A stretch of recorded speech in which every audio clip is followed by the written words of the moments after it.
Rage and welcome to my HTC VIVE and HTC VIVE Pro review.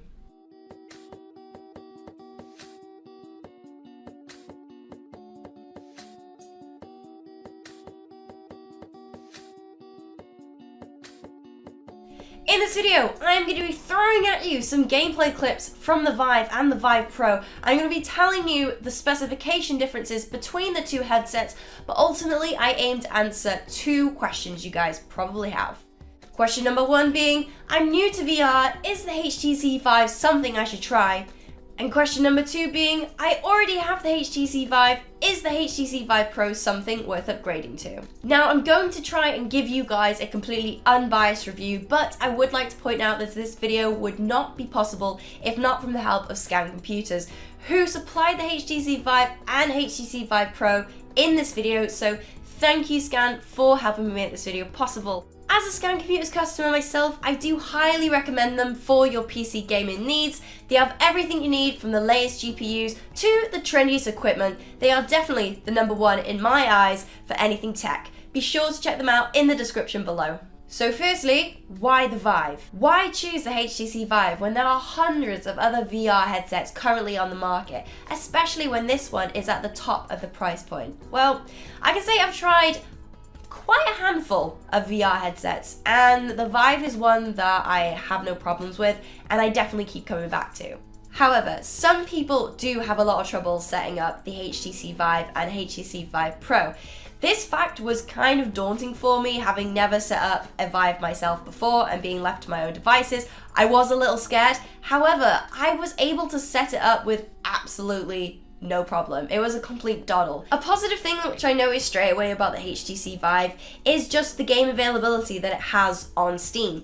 Partnering up with Valve was definitely a step in the right direction for the HTC, and even though Steam VR may not be the most stable thing Valve has ever created, it definitely does have its upside. For example, the showcase of games it has which cleverly show off the VR aspects is really, really clever. If you've ever tried out a HTC VIVE, you've probably tried out the blue and been plunged in the ocean while fishes swim around your face and a huge whale threatens to swallow you whole, or you've probably tried out the wacky and wonderful job simulator, which is run by a world of robots. In this game, I actually favored the till version of it because for some reason I really liked being able to throw things at customers and things like that. So job simulator was definitely fun for me and I spent a lot of time capturing gameplay for that.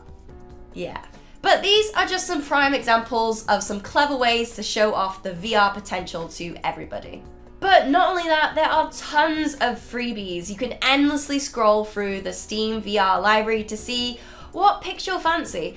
Whereas I can't really say the same for competitor brands. I feel like the games that they sell themselves exclusively on, you can easily enjoy on a monitor or a TV as much as you can in VR. I'd also like to point out that the image quality is one of the best I've ever used, with the HTC VIVE running at 1080 by 1200 pixels per eye, with a 90Hz refresh rate and 110-degree field of view. It's definitely one of the most easiest and comfiest headsets I've ever tried out, and I never experienced any nausea or dizziness with the headset, which is something that I can't say with other headsets I've used in the past. Lastly, I need to mention the controller. This is probably one of the most favorite elements of the VIVE that I love. The design is just crazy. It sets itself apart from anything I've seen before and I just love it. The button placement is really clever as well. If you want to pick something up, you just need to simply clench your fist and you'll hit the button and interact with whatever you're looking at.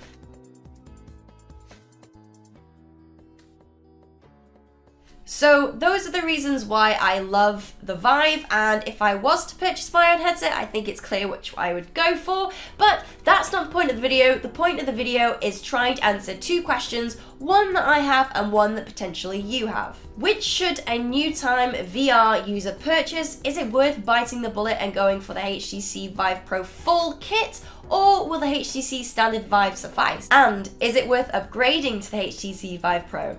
With the HTC VIVE Pro I and VIVE Cosmos just being announced at CES, should you wait or should you go for it? I'm going to go through the specification differences for the two headsets like they're written on textbook, but apply them into real world situations so you can see whether they are actually worth noticing or not. First up, resolution. We already know the HTC VIVE is running at 1080 by 1200 pixels per eye, but the HTC VIVE Pro runs at 1440 by 1600 pixels per eye. It also has a higher pixel density, which means it's a crisper and more improved image, especially when you're viewing at long distances. I think this is clear that this does actually come into play in real life scenarios. As I was playing Everest VR, it allowed me to fall further into the immersion without it breaking. I didn't feel my eyes were struggling to focus on a distant object that wasn't actually there, and it definitely improved the screen door effect, something I could not help but notice on the standard VIVE. I really tried, but I just noticed it so much on the HTC VIVE when I did swap to the HTC VIVE Pro, and the Pro did make it a lot easier to read. As you can see from this example from Reddit, thank you Reddit user, this user has displayed the two headsets' point of view with the same text. You can see the VIVE is quite blurry, whereas the Pro comes more into focus. Next up is audio. The built-in audio band on the HTC VIVE Pro is something that I know a lot of you were really put off by, and I understand why. The choice of what kind of audio quality you're going to have has already been chosen for you, and even though this band is removable, you might want to just give it some time, let it prove itself to you, or at least let them talk about it just a couple of seconds, okay? Although the quality compared to my Corsair Void Pro wireless wasn't up to the same standards, it still did have an upside. For starters, if you're not lucky enough to have a wireless headset, you will be all too familiar with the annoyance of getting your headset wire stuck in your VIVE controller and yanking it off. The audio cups are also completely adjustable because they're on dials, so even if you have the weirdest kind of shaped ears, you still will be able to fit the ear cups on your ears comfortably because they're on two slidey dials. So the audio band is actually quite a bonus. You already have a headset implemented on the headset that you don't need to worry about taking off, and even if you don't like it, you still have the option of removing it.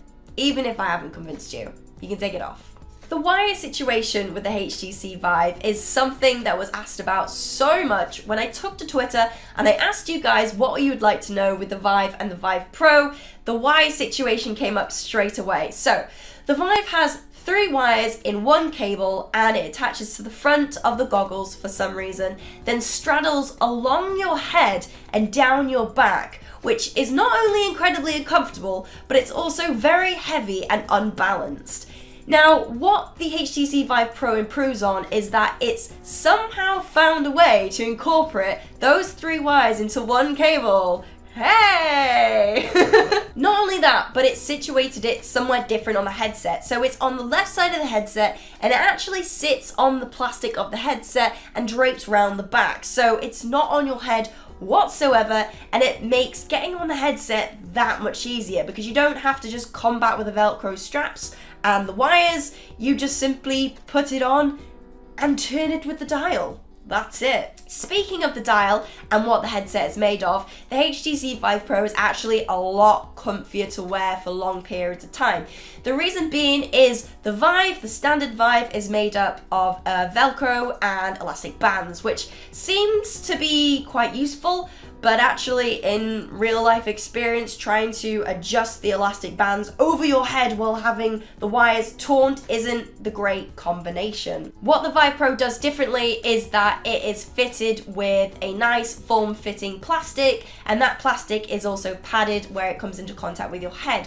So what you do is you simply place it over your head, and the dial at the back you turn until it tightens around your head. So it fits to any kind of head circumference, which is great. So when you are flinging yourself around like I was in Super Hot, you don't need to worry about the headset coming off if you're leaning forward too much and you're worried that the headset will just fall off your head.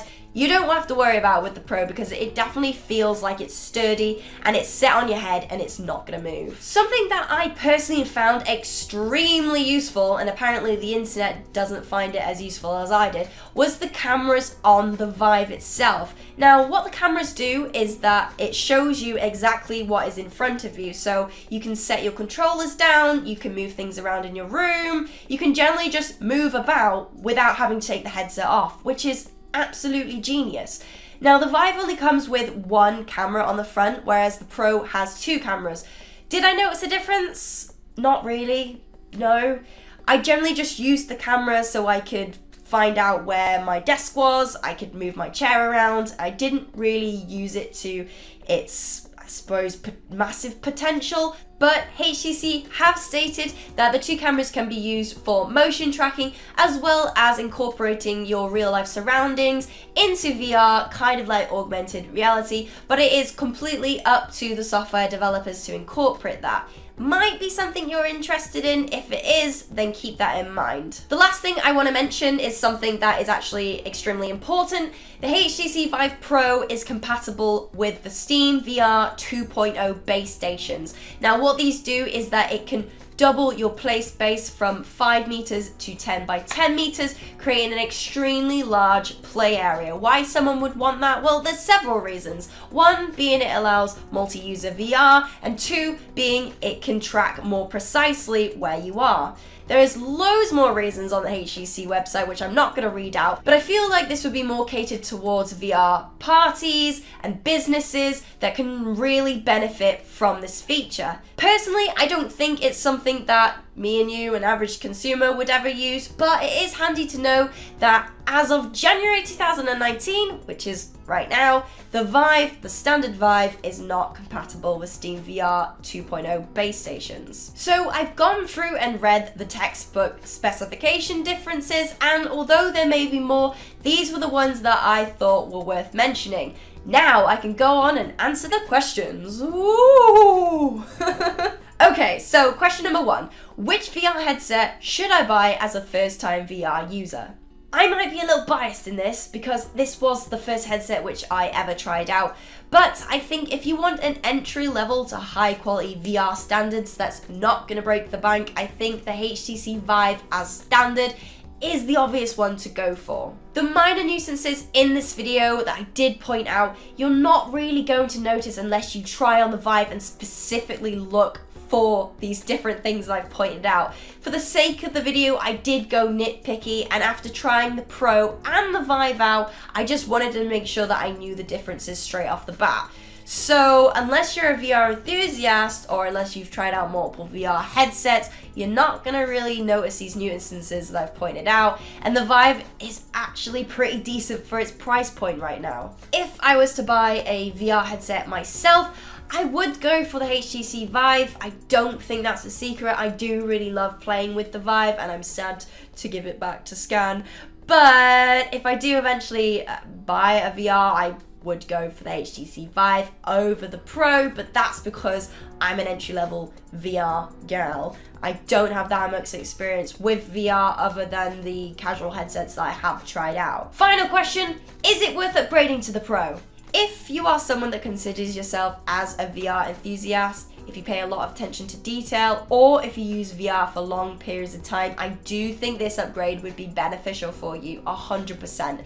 Because of the upgrades that it does have, although they might seem minor, you will make use of it and you will be more thankful for it if you do upgrade, because you will notice the differences, especially if you are a fan of landscape and scenario games like Skyrim VR, like Fallout VR. When you notice the field of view, when you're looking at distances, when you look at textures, you will see the differences right away. I also really love the fact that the screen door element was lessened. The screen door element is something that breaks immersion straight away, and it is kind of disappointing, but you kind of do get over it. With the Pro, it handles that effect so much better, and you'll kind of not even realize it. It's also worth mentioning that the comfort of the padded plastic on the Pro was a lot more comfier, so like I said, if you do use VR for long periods of time, it might be worthwhile you checking that out over the standard Vive, because I felt like I could stay in the Pro for hours and hours. It's that comfortable. Not only that, but the cable management is actually a lot better, so I wasn't stepping on or rolling over the cable with my desk chair, anything like that at all. But for £798 and 98 pence just for the headset, is it something I would buy? Probably not, but would I recommend it to VR enthusiasts and long-time users? Yeah, I definitely think it's worth the upgrade. One thing's for sure, this takes VR up to the next level, and it definitely gives you the best VR experience we currently have to offer on the market. So I think that is everything that I wanted to say in this video. If there's something that you would like to add and you haven't already done so, feel free to leave a comment in the comments box below. If you enjoyed this video, don't forget to give it a like and share it on your social media so other people can see. But that's it from me. I hope you guys have a lovely day, and I'll catch you all later. Bye!